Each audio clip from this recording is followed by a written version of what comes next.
Hi everyone. So I didn't do a video last week because I just had a crazy week with school and certification tests and things of that nature.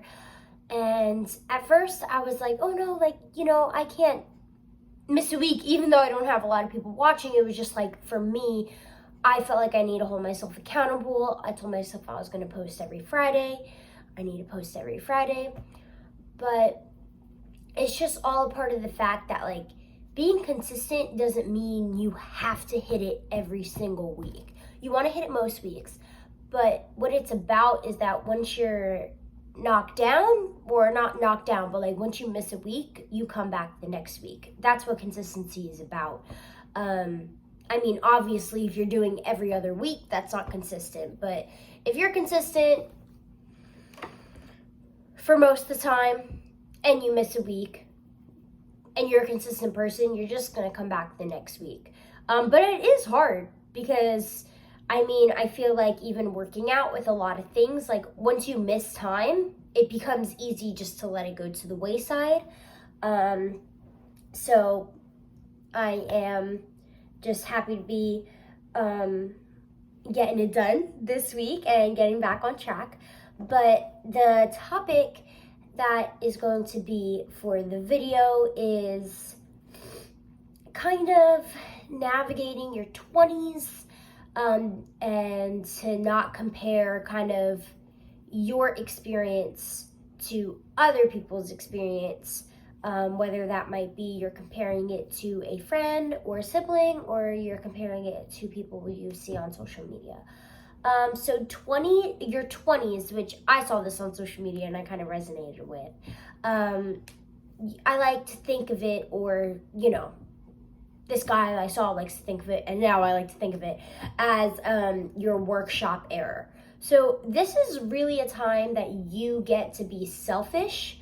It's really unique to you, and the reason why you're getting to be selfish during this time is because you're building yourself up, whether that's your career, your personal confidence, your maturity. You are molding yourself into this person you want to be so you could fulfill your life purpose, whether that's career-wise, whether that's being a mom or a dad, whether that's being a wife or a husband, or whether that's just being a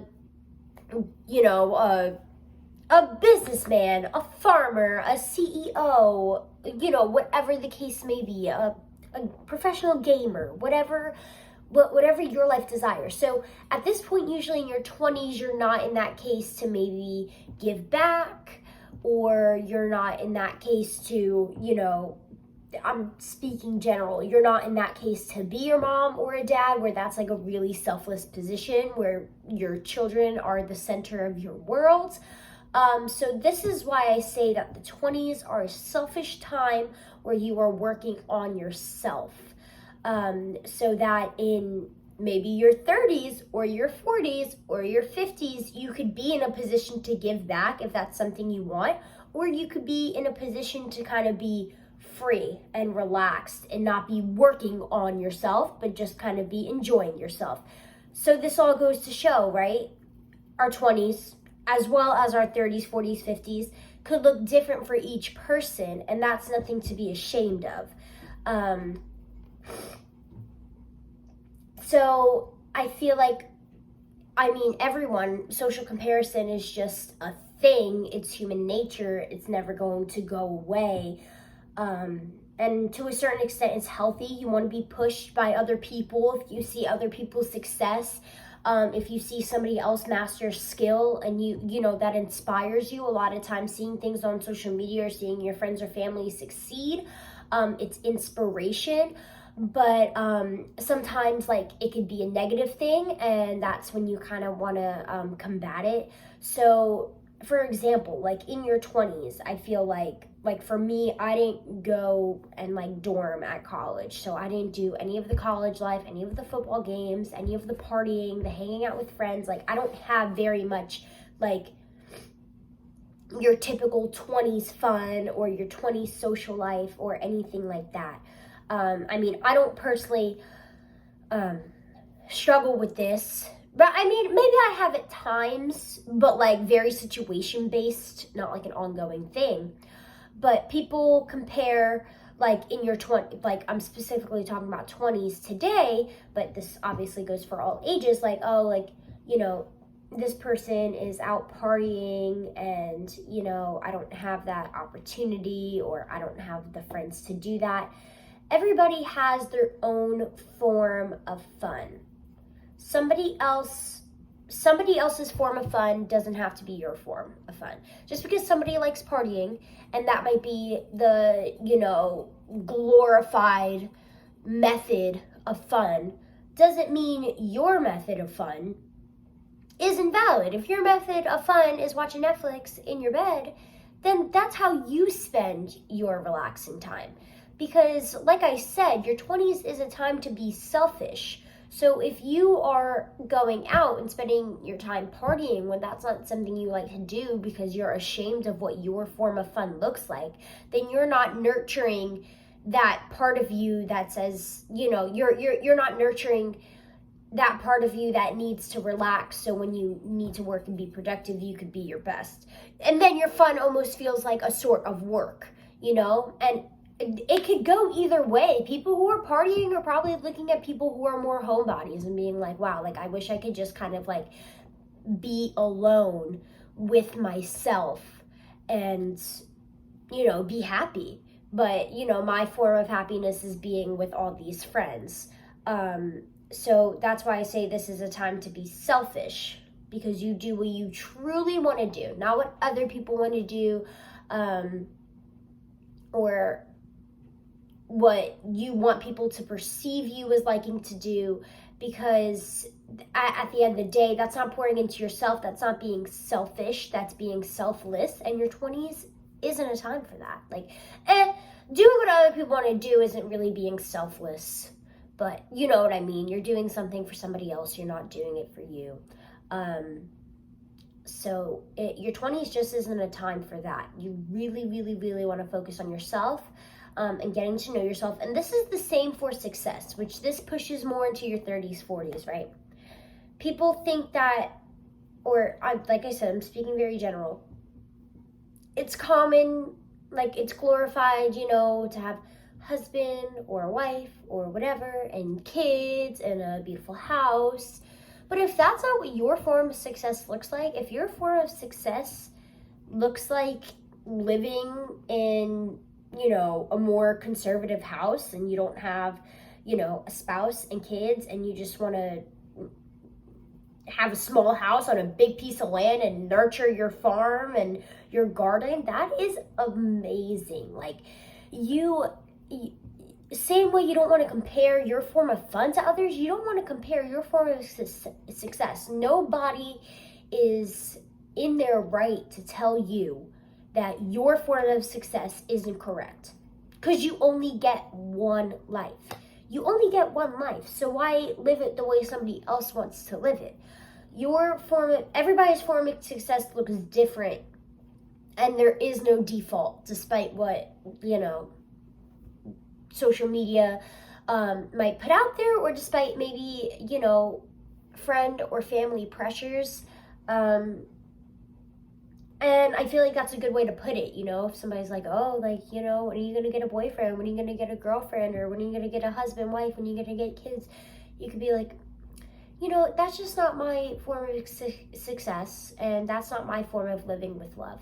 Maybe your form of living with love is living around animals. Maybe your form of living with love is living alone and loving yourself. Maybe your form of living with love is, yes, living alone, but being with your family very often.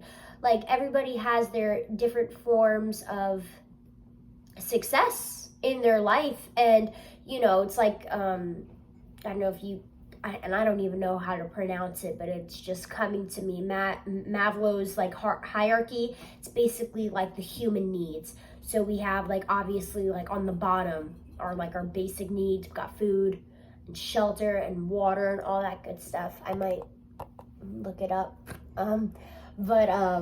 And then you have, like, everybody has like a feeling of belonging, you know, and that goes with, you know, going where you belong. So if that means a book club, if that means out at a party, if that means out on the farm, that, everybody wants a sense of belonging, feeling like, okay, I'm meant to be here. That's just one of the basic human needs. So everybody has these human needs, but everybody's going to fulfill them in a certain way. And there's a reason why there's no theory, that says kids are the way to go.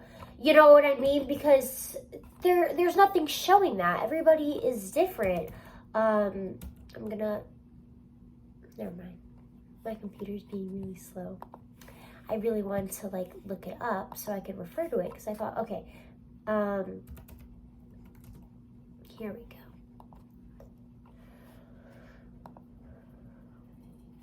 go. Some things that I learned with school kind of resonate with me after, and then other things just don't. Okay, yeah. So it's a hierarchy of our human needs, and everyone has their regular basic needs. So air, food, water, shelter, sleep, clothing, things of that nature. Next, we have our safety needs. So personal safety, employment, resources, health, and property. For the most part, these are things that everybody needs to be successful. I mean, to a point. Employment to a point, you probably need some form of employment, even if it's self-employment, to a point, until you kind of build that for yourself. Love and belonging, intimacy, sense of connection. This is also, you're probably going to have some sort of love, like I said, whether it's with animals, whether it's yourself, in addition to your family, friends, a husband, spouse, kids, whatever that case may be. Esteem, respect, self-esteem, strength, and freedom. This goes into I'm building your confidence, building your self-esteem. Whether your form of success is being alone or not, or whether your form of fun is being alone or not, we need to learn how to be alone. How to love ourselves enough to hang out with ourselves. Because at the end of the day, we are the only people we can depend on. My nose is stuffy. Nobody is permanent. So at the end of the day, we do need to learn. I think everybody needs to learn. It's just a skill more than anything else, that we need to love ourselves enough to enjoy being with ourselves. Because you don't want to go out through your life depending on other people. You are the only thing that's permanent in your life. So I think that is a human need. And then self-actualization, desire to become the most that one can be. Notice how vague this statement is. The most that one can be. Somebody's most is different than somebody else's most. So just becoming the most you can be, and that looks different for everyone. So your 20s look different for everyone, as well as your 30s and your 40s and your 50s. And it's easy to compare yourselves, to compare to each other and feel bad. But your form of fun, success, and love is just justified and valid, and it doesn't need to match up with anybody else's. But my nose is super ready and stuffy, so I'm gonna go, and I will see you next week.